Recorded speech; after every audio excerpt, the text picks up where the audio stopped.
Welcome back to Reds Franchise. We are 61 and 46 here on July 31st. What makes July 31st an important date? Well, I'm glad you didn't ask because I'm going to tell you anyway.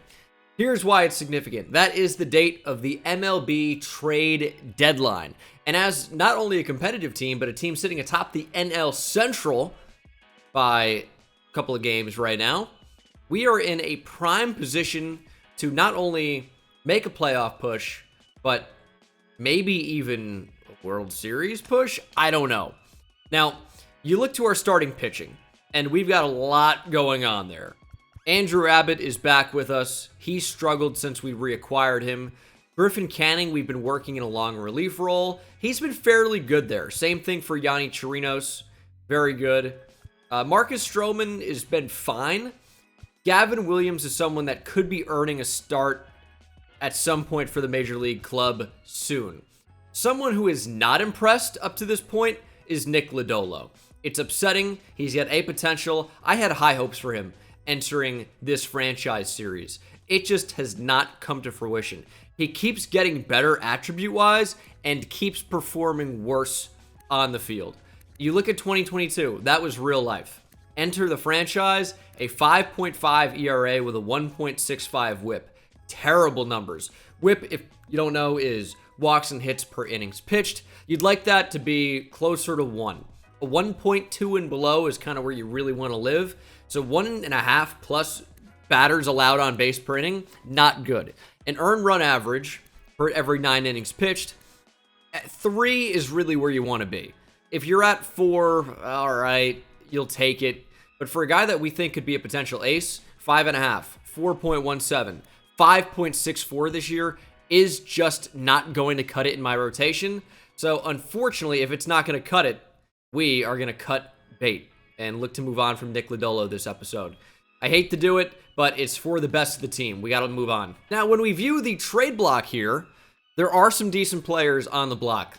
The Pirates continue to shop Brian Reynolds, even though he signed an extension in real life. They didn't put it into the game in time, or it didn't happen in time. I thought it was preseason, but I guess they didn't do it. Maybe not. I could be wrong.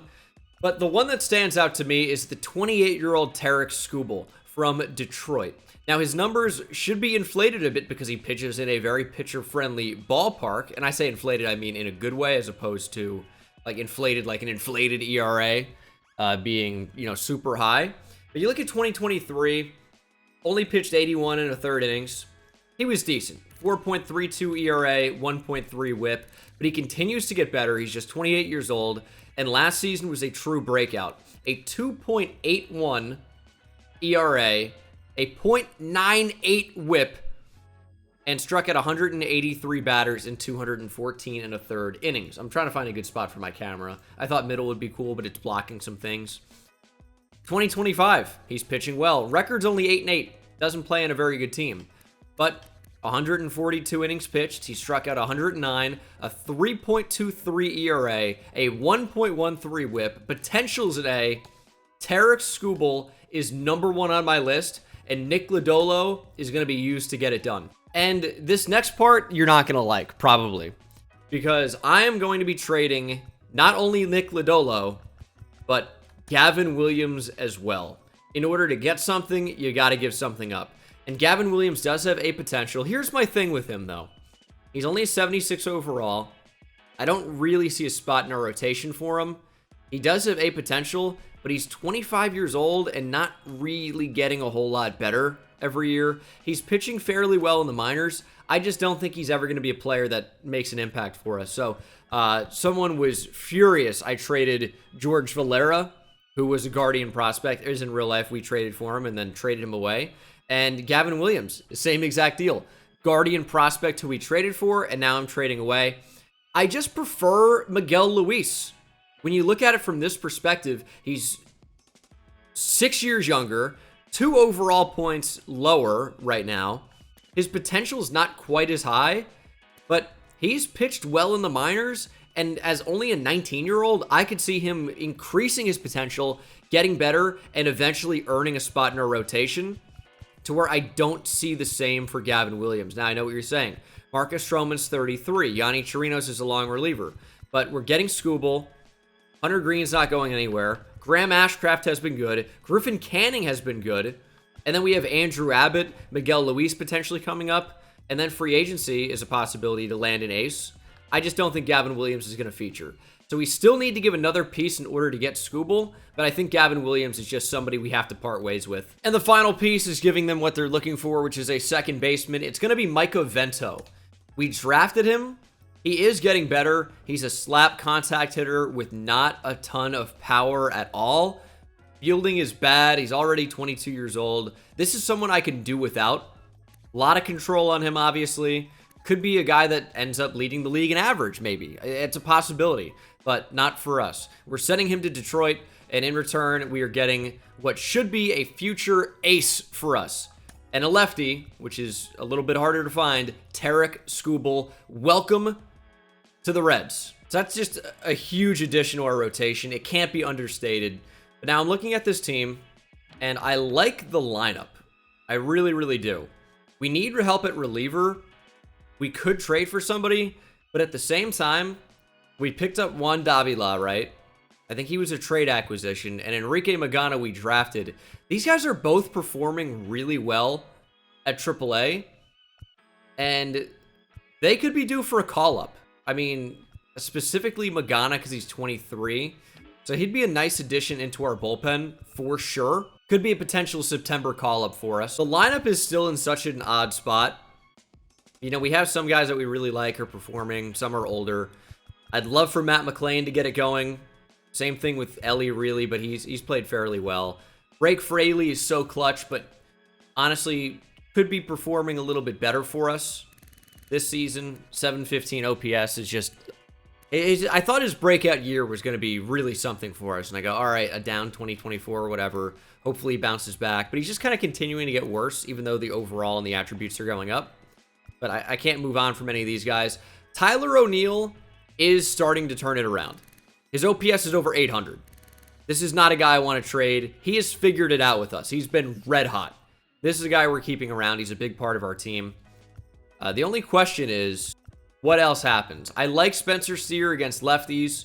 Against righties, he's just not ready to be an everyday player for us. When Yandy Diaz truly is not an option for us anymore, and he is 33, Spencer Steer is going to slide in easily, but Yandy's having a career year. We thought he was good last year for us. Finished with an OPS over 800. 922 OPS this year in a somewhat platoon role, but he's playing against righties every day now. Can't do anything with him. Steer plays against lefties. Fraley sits the bench then. I like the team. I think getting Tarik Skubal was exactly what we needed to be, you know, a World Series caliber team, to be honest. We have 7 bullpen arms right now. 7. Andrew Abbott's going to be long relief for us, I think. Just Griffin Canning's done well. I'm going to move him back into the rotation. I wish you had the option to do a 6-man rotation. They don't let us do that, which is frustrating because I think we would have a pretty good group for it. Right now, I don't think I have to make a move for a reliever. I think we have the guys in our farm system if we want to call them up. So we're going to hold tight, and we're going to say that that was our one big move to really go over the top here and make ourselves a true competitor. And we'll have to go ahead and fix our AAA rotation with no more Gavin Williams. And it's going to be the 18-year-old Ricky Murphy. Had a good year. He's a new starter for us. He's only a 62. His hit per 9 is incredible, though. Other things are getting boosted. Ricky Murphy could be a sneaky find for us. This is the deadline to sign draft picks, but we've already signed all of our picks, so there's nothing to do there. I will check out their overalls and such for the first time in a minute as we start August off with a loss. And we bring it back with a win on Saturday. I do want to see the Reds debut of Skubal, which we will see.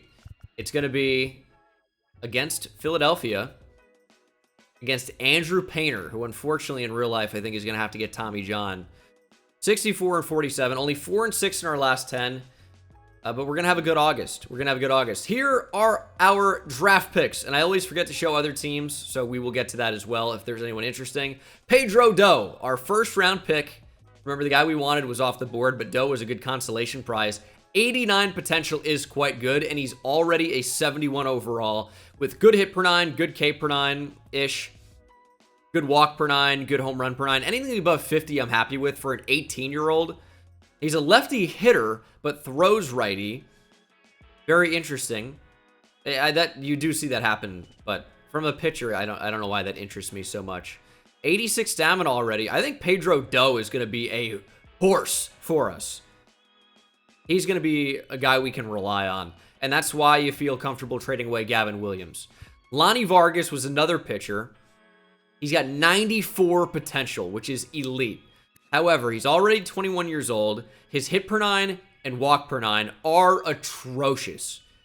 K per nine's good, but will he even be able to find the zone? And he's already 21 years old, so let's say he increases 3 or 4 overall a year, which wouldn't be that bad. How often or how long until he reaches a 90 plus? Maybe he's 35. I don't know that ever happens for him. So 63 overall is a bit low for my liking based on his stuff. Ralph Bean, another high school arm, 18 years old, so it's a bit different. Throws gas and a 92 mile per hour splitter. Hit per nine, K per nine, very low, but he is a bit younger, so there might be something there. Our first hitter we took was a defensive-minded player, Michael Hu is from South Korea. He is. He is. Bat just isn't there, but that's okay. 86 potential is pretty good. Gonna be a defensive-minded guy. And then some of these other guys are just bad. Daniel Stallings, I don't think we're ever gonna see anything from. Alfredo Fuentes, he could be okay. Hit per nine's pretty good. He's a starter as well. Good stamina already. He could be sneaky good. Only 72 potential. And Lewis Sizemore also 72 potential. But they could just be all right. At worst, they're just guys that are minor league players for us to fill out the farm system. So I think that's actually a pretty good class. Now let's cycle through and see if we see anyone particularly good. I'll stop to alert you if we see anyone super good looking. Enrique Olivo, 89 potential, 70 overall. That's quite a nice combination. Rafael Diaz can hit 90 potential. I think we looked at him. It's been a little while since I've recorded, so I kind of forget. But 90 potential, 68 overall with that bat. Very good. George Rodriguez is certainly good. 70 overall, 88 potential. 21-year-old. I am going to be really interested to see that player we wanted. I can't remember his name, but we're going to find it. Dodgers look like they got a pretty good class in terms of potential. Jackie Williams is just such a low overall that I'm not sure if he's actually even going to matter. Thomas Murdoch kills lefties, 86 potential. Kind of reminds me of Austin Slater with the way he's built. And yeah, the Red Sox had a class. Jose Chavis was who we wanted. 75 overall, 91 potential for the 19-year-old high schooler. Very good bat. He kind of looks like Alexi Vina, though, who is one of our top prospects in right field. Very similar, in my opinion. So I don't know that we needed him, but he's certainly a very good player. And then Brian Young is a catcher with a ton of pop and a ton of potential. Big arm. Red Sox had a good group as well. Clay Rocker could be interesting. Center fielder, 92 potential. Big power, decent speed. You know, it's tough for me to visualize some of these players, how good they're actually going to be. This is a sick catcher, to be honest. Only 78 potential, but he's good now. And he's 18 years old. You could call him up tomorrow and probably have pretty decent results. And then you get to our class. So, not too bad for us. Nothing amazing, really. But I think Pedro Doe is going to be quite good. He's going to shut the dough on a lot of offenses. And then Lonnie Vargas, I don't know. I know he has 94 potential. I'm not stoked on it, though. And then Michael Hu. We'll see if he's good. Let's see the Reds' debut of Tarik Skubal. I want to call him Tarik Skubal so bad, but Tarik Skubal. Reds' debut. Our lineup's looking pretty good. We got a lot of guys who are hot right now, a few who are not at the bottom of the lineup. But Ellie, he's up to 270. Hopefully hitting some tanks as well. Slumping a bit in real life as I record this. And the Reds in real life, by the way, called up Christian Encarnacion Strand. Could be on the horizon for us soon. And the Phillies are a good team. Very similar record to ours. We'd be tied with a win today. And hopefully Tarik Skubal can get it done. These are the season numbers for him. 22 starts, 8-8 record with a 3.23 ERA. He's pitched 142 innings with a whip just over 1.1. 32 walks in those innings and 109 strikeouts. But has the makings of a potential ace for us. And we'll see if he can dispatch a very talented Phillies lineup with the electric Trey Turner leading things off. Now, he's struggled a bit in real life. The game does not know that. He's very, very good. Of course, we know they also have Bryce Harper, Kyle Schwarber. A lot of power on this team. A healthy Rhys Hoskins, potentially. We'll have to see what the full lineup looks like, as Skubal, primary pitch is a slider. Coming in at 89 as it bounces Turner off the plate. Four-seam, circle change, sinker, and even a big looping 12-6 curveball is in the arsenal as Turner fights. 2-2. We'll do it again. Go back to the slider. This is a pitch we could potentially lean on as Turner will finally put it into play. Fielded by McLean, thrown under first, and the speedy Turner is retired for out number 1. Not a bad start to the Reds' career of Skubal, as we'll see a Yankee killer in real life, Randall Grichuk. You also have Matt Chapman. The lineup has changed quite a bit. It's going to be Trey Turner, Alec Boehm, Bryce Harper, Nick Castellanos, Christian Arroyo, Jose Miranda, JT Realmuto, and then, of course, some players at the back end of that, as we talked about. But, yeah, no Hoskins, no Schwarber. Still a decent bit of power as Skubal induces a weak contact fly ball to Hunter Renfroe. If we can just get weak contact, we're gonna be cruising. But Bryce Harper is a guy you really can't make a mistake to. I probably don't want to get the ball down and in on him. That's Harper's happy zone. That one's a little bit too close to the heart of the plate, but not a terrible spot all in all. Quickly 0-2, and we get a quick inning. Harper not going down that easy. Very early on the slider. I think we're gonna show it to him again. Primary pitch for a reason. Harper way out in front. Strikeout number 1 for Skubal, and a 1-2-3 inning in his Reds debut. Now, this is a very different park. Great American is about as hitter-friendly as it gets. We know that. Whereas Comerica, for the Tigers, is about as pitcher-friendly as it gets. So, Skubal's numbers could potentially get worse, but I think he's going to be a good player for us nonetheless, as he'll deal with Nick Castellanos in the top of the second, currently throwing a perfect game. See how long that lasts. And it should continue. Ground ball to Ellie De La Cruz onto first. Out number 1. Change up. No, sinker. Got him. The Y pitch is the sinker. Okay. Didn't even realize what pitch I was throwing. Didn't seem to matter. Got the result we wanted. Another strikeout for Skubal. We'll look to see if we can't do the same on Miranda. His numbers against lefties are quite good. He's having a great season, too, hitting over 300. Ground ball down the line, foul. De La Cruz in pursuit. He'll stop. We'll see if we can put him away with a changeup. Nope. I mean, a 12-6. We're all over the place. Skubal is not. Struck him out. 3 on the day. He is looking really nice. But that is just 6 batters. And, of course, it's the first time through the order. This is where you should be showing us what you got if you're going to multiple pitches. The perfect game has been broken up. No-hitter is over. Realmuto pushing for second. He'll get it easily. It is a leadoff double here for the catcher in the 7th spot, JT Realmuto. Four-seam got in on him. He turned and burned. Didn't matter. Great swing. Ground ball back at Skubal. Stevenson will field. Throw on to first. Get the out. Realmuto is not able to advance. He'll stay on second base. As we'll face the all-star Matt Chapman, hitting 9th for Philly with an OPS over 900. Interesting. This is a really good order. Chapman showcasing a lot of patience. Hasn't worked for him so far. Down 0-2. Strikes out on 3 pitches. Didn't even swing the bat. Yeah, good AB. I don't know what you could be asking the ump for. That was clearly in the zone. But it's another K for Skubal, who already has quite a few Ks in his name. 2. Good thing he doesn't have another. But he will allow a base hit. Run will score. And the Phillies take a 1-0 lead. Trey Turner loops a changeup into right. Gets the RBI single. Changeup, a lot of plate. Ground ball De La Cruz over the head of Skubal. And we are out of the inning. Only 1 run surrendered. Need the offense to wake up. Painter's a good pitcher. Power pitcher. 6'7", 6'8", something like that. And if he's healthy, he's going to be very, very good. But we managed to tie it up on him. Let's see how that happened.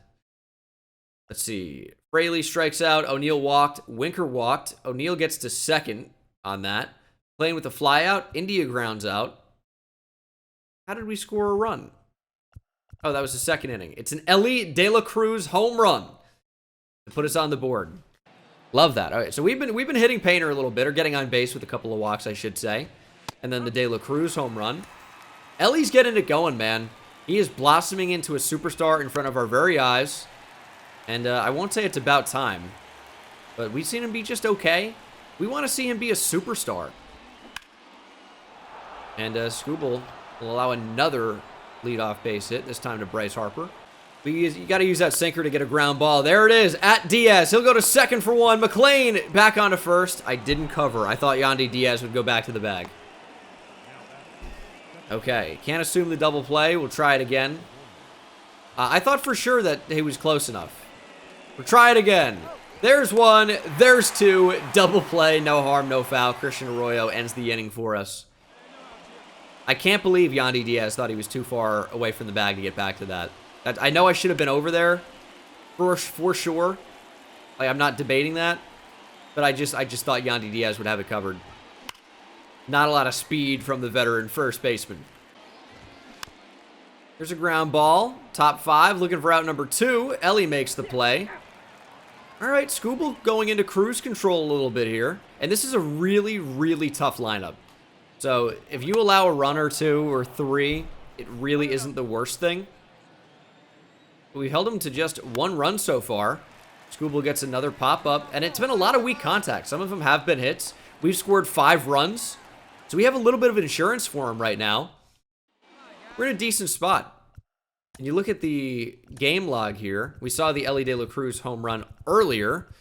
Go to the 4th inning. A lot of action there. O'Neill with a single, because of course he did. Winker gets on base, because of course he did. We saw that in the 2nd inning. Diaz sac fly to score O'Neill. A Tyler Stevenson homer. 3-run shot to score Winker and Jonathan India. De La Cruz with a single. Renfroe with a single. Fraley with a single. Oh my goodness, what an inning. Can we get Matt Chapman looking?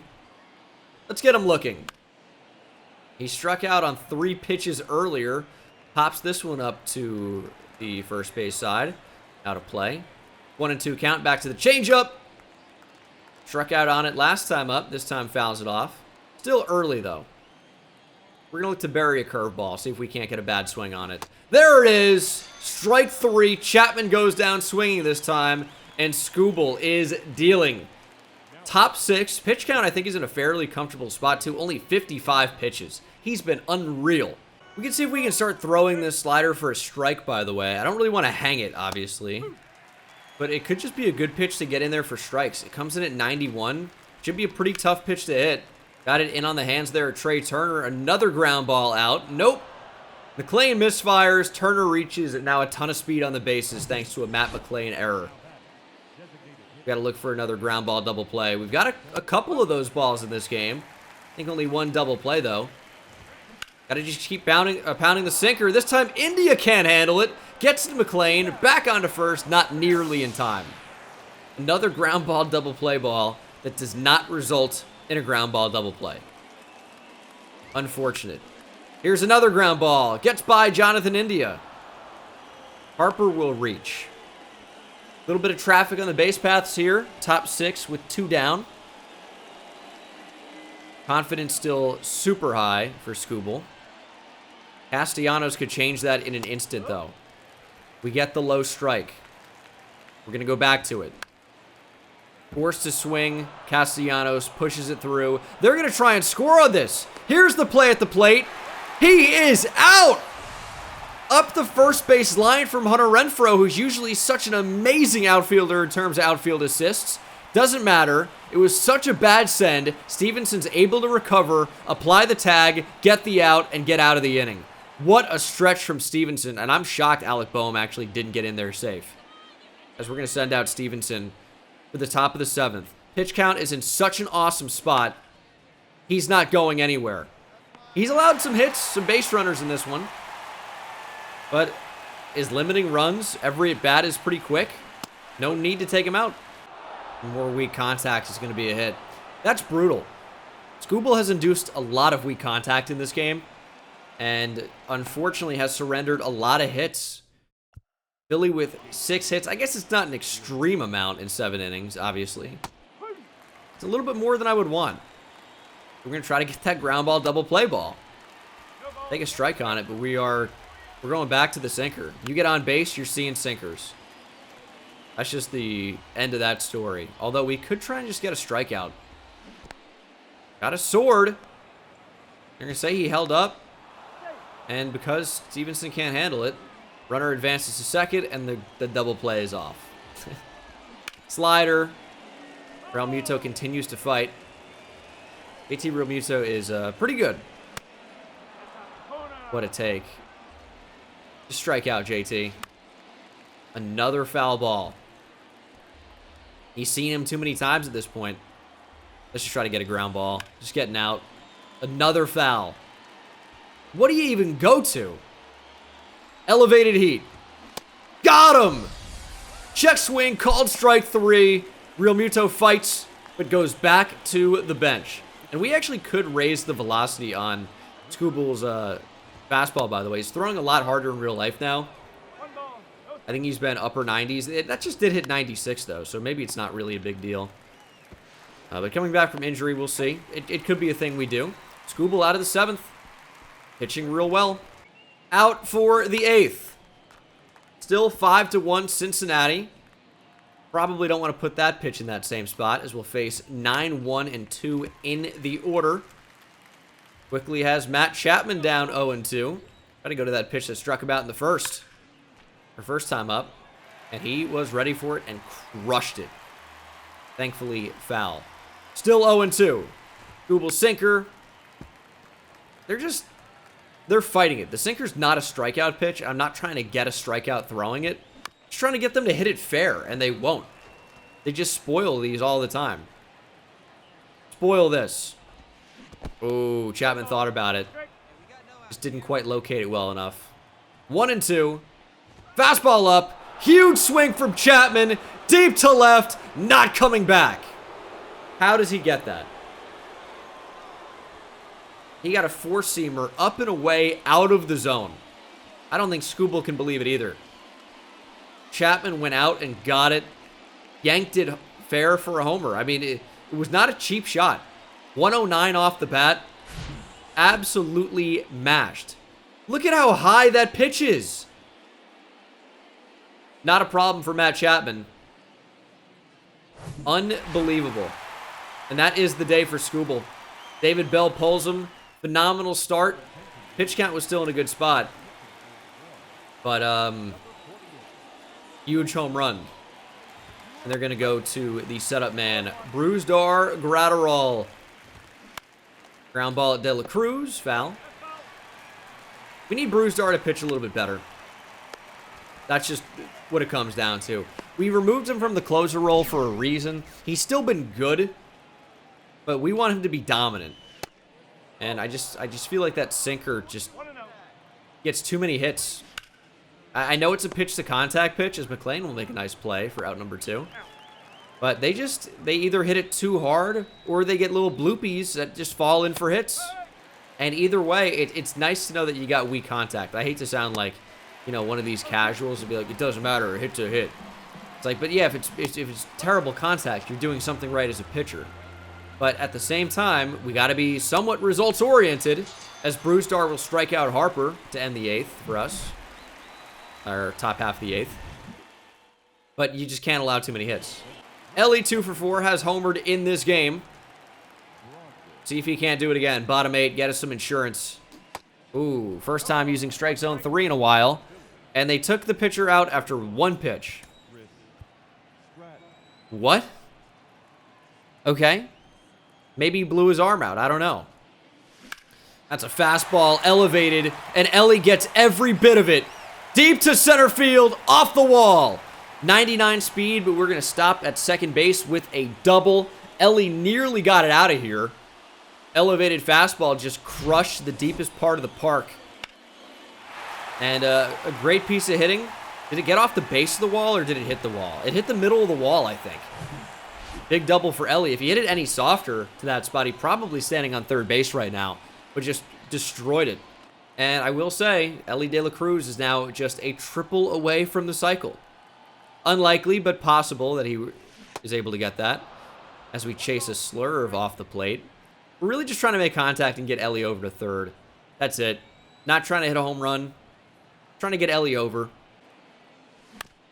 Ground ball back up the middle. Renfroe is out at first. Great play from the second baseman, ranging over past the second base bag to the shortstop side. The Renfroe does the job. And you guys know what Rake Fraley can do in clutch situations. And I would call this one runner on third, bottom 8. 3-run lead. Yeah, he's not trying to, put us ahead or tie up the game or anything. We are already ahead, right? But a hit here changes the game. Ground ball, past the second baseman. Jake Fraley does it again. RBI single makes it 6-2. And now we probably don't see Alexis Diaz for the 9th. That's probably what that means. See if Tyler O'Neill can make this an ugly game. Hanger. I mean, it's a slurve right down the middle. I just can't seem to sit back on that. Jesse Winker on now, 2 for 3 with 2 outs here in the inning. He'll try to make it 3 for 4. Deep fly ball to right. This will have a chance. Harper back to the wall. And we'll make the catch. Inning over. Lead stays the same after the Fraley single. And I think, how many pitches Bruce are throwing? 9? That's in a reasonable spot. We're going to pitch and see what happens. Ground ball at Bruzdar. Right past him, and it's a leadoff single. Still only at 10 pitches. That's fine. Again, not a hard hit ball at all, but is a hit. Ground ball at India. On to McLean 1. Back to first. Double play. Got him. There we go. That erases that. And that's what, the joy of a pitch to contact guy. Just keep throwing that sinker. But this one's hit a lot harder. O'Neill's going to have to make a tremendous play. Diving, can't get to it. No backup from Fraley. He's an active spectator. Buy a ticket. You're going to watch. A double from Jose Miranda. We'll keep this game alive and bring up JT Realmuto. Four-seamer at 102. Blown by Realmuto. We'll go back to it. He took it. Strike 3. Game over. Reds win. A great debut for Tarik Skubal. Bullpen does enough to shut it down. Offense had a huge inning. That was pretty much it. 12 hits, 6 runs. Ellie, player of the game. A couple of extra base hits. But look at Tarik Skubal. 7 innings, strikes out 6. 7 hits, 2 earned runs. The homer sucks, but great start all in all. And I think we'll simulate to the end of this Phillies series as we win 2 and lose 2 before dropping 3 in a row total after a loss to the Cardinals. And then another one. Luis Barrera is injured. We'll automate that. And we lose the series to the Cardinals, but win at least the final game with Graham Ashcraft on the hill. And then 3 against the Braves. 2 wins. Patrick Montverde is injured. We'll automate that. And we sweep the Braves. So we are a hot and cold team. 4 wins in a row in August after a loss. 4 losses in a row, and we bounce back with 4 wins in a row. What is this team? Either way, still above 500 significantly. And in our last 10, 70 and 51 overall. And I know this is a shorter episode, but we made big time moves. We got Skubal. Our pitching gets better. And you know what? I think we're going to be in a really good spot pushing for the playoffs. Christian Encarnacion Strand hitting well. He's somebody who's going to be worthy of a promotion very soon. And that's another one. Enrique Magana. 0 ERA, 6 strikeouts, and just over 8 innings in July. He's going to be somebody to look out for. But we're going to call it an episode here as we slow things down a bit as we get towards the playoffs for the first time in Reds franchise. And I'll see you in the next one. Take it easy.